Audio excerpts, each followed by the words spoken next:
Bonjour, aujourd'hui nous allons brancher une horloge analogique. Pour les branchements, vous allez utiliser un mini disjoncteur de type C2, 2 ampères, et un mini disjoncteur 10 ampères. Le 2 ampères va vous servir à protéger l'horloge. Sur l'horloge, vous allez avoir deux bornes nommées U1 et U2. C'est la motorisation de l'horloge. Donc, U1, vous allez le connecter sur le 2 ampères.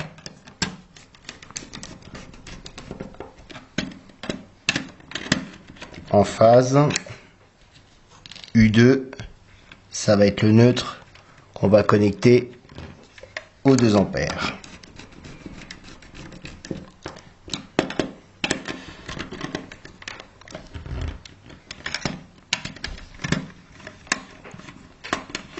Bien vérifier ces serrages. Les horloges ont un système de serrage à cage et ne sont pas toujours enclenchées dedans. Voilà, c'est très bien. Maintenant, nous allons passer au secondaire de l'horloge. Vous avez une borne 1, 4 et 2. La borne 1, c'est l'alimentation de la lampe.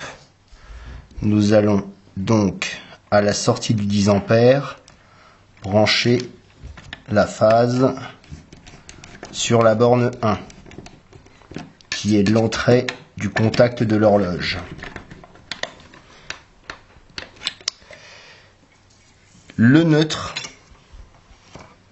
du C10 sera votre lampe ou tout autre élément que vous voulez faire fonctionner avec votre horloge. Donc le neutre va directement à l'ampoule et le retour de votre ampoule va se connecter sur la borne 4 qui est le contact normalement ouvert. Voilà. Actuellement, nous sommes connectés. Nous allons pouvoir passer au réglage. Les horloges analogiques, c'est des ergots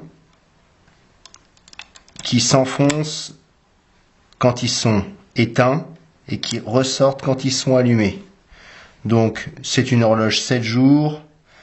Moi, je vais vouloir l'éteindre à partir de midi jusqu'à 18 h pour le jour numéro 7, c'est-à-dire le dimanche.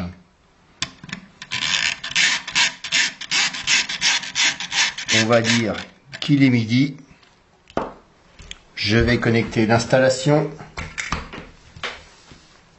mettre en service mon 2 ampères, mettre en service mon 10 ampères. Actuellement, l'horloge tourne. Nous sommes en position 0 du petit interrupteur. Nous allons le basculer en mode horloge. Et dès qu'il va être midi,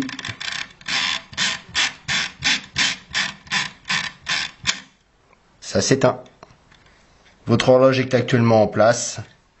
Le curseur a une position 0, horloge et 1. La position 1, c'est pour un système de fonctionnement non-stop de l'ampoule. La position 0, c'est la mise à l'arrêt. Et la position horloge, bien sûr, c'est pour faire fonctionner l'horloge normalement. Au revoir.